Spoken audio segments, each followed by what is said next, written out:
barakaatu dhammaan asxaabta meel kasta caalamka ka nooshiin waxaan idin leenahay Ramadaan Kariim halkan naga daawanaysaan waa Khalini official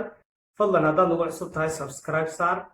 soo kale haddaad hore noola socotay like share iyo comment inta waan ka sugnaa insha Allah mawduucana maanta waxaan kaga hadli doonaa waxyaabo aba qodobo noloshaada wax badan insha Allah ka bedeli doona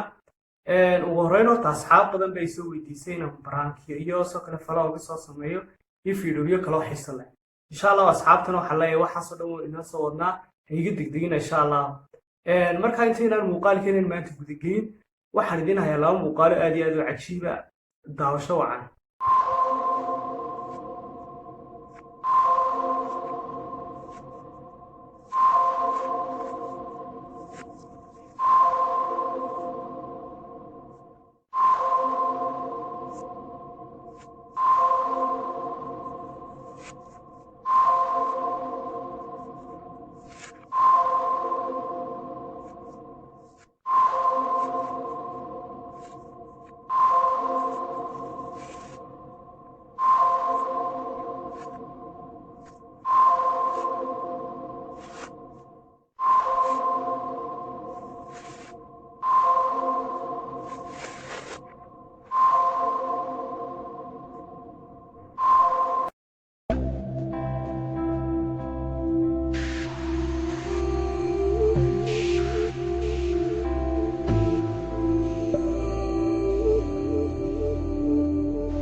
ugu horeyn ma jiraan adduunkan wax sugan ee wax walbaaba waxa ku dhacay isbedel sidaa darteed waxa loo baahan yahay sidii loola qabsan lahaa isbedelada ku dhacaya nolosha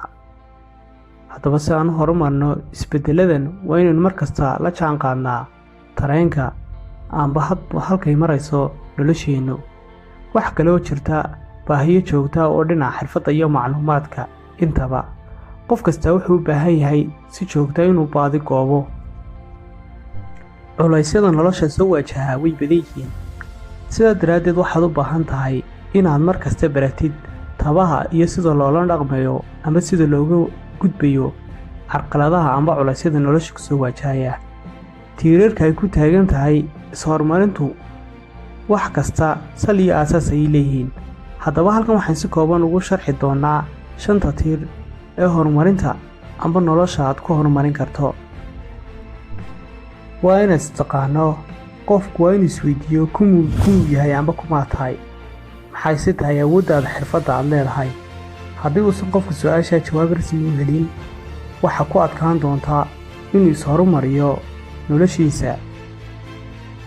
qodobkeenna xigaa waxa uu noqon doonaa waa inay kuu caddahay waxaad ka damacsan tahay noloshaada waxaa loola jeedaa qofku waa inuu leeyahay qoraal cad oo caddaynaya hadafka uu leeyahay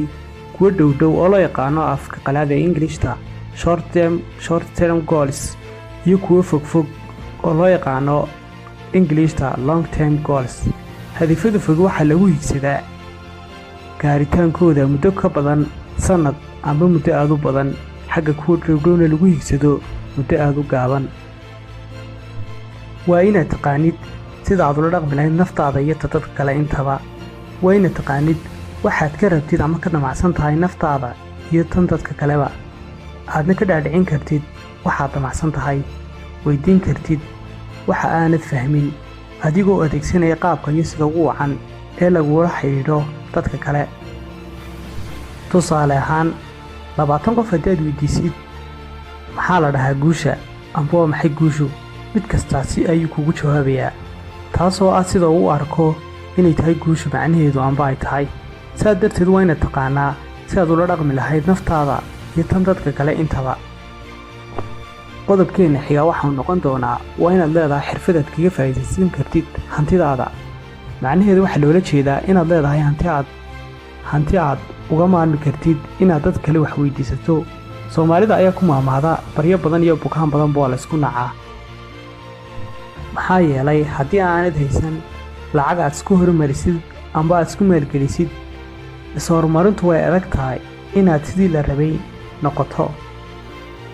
ugu dambayn qodobkeena ugu dambeeya waxaa noqon doonaa waa inaad leedahay xirfado aad wax isku bari kartid. Tani waxay tilmaamaysaa awoodda aad u leedahay inaad si fudud amba dhaqso ku heli kartid kuna kobcin kartid macluumaadka iyo cilmigaaga adigoo adeegsanaya marba xirfadda aad u baahan tahay ee aad kaalmaynayso waxa aad u baahan tahay. Tusaale ahaan maanta oo caalamku noqday tuulo oo kale oo macluumaad kasta aad ku heli karto muddo kooban,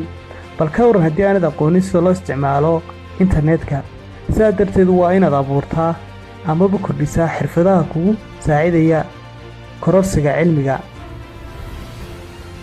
mowduuceennii maanta intaasuu inoogu egyahay daawadayaal. wasalaamu calaykum waraxmatullaahi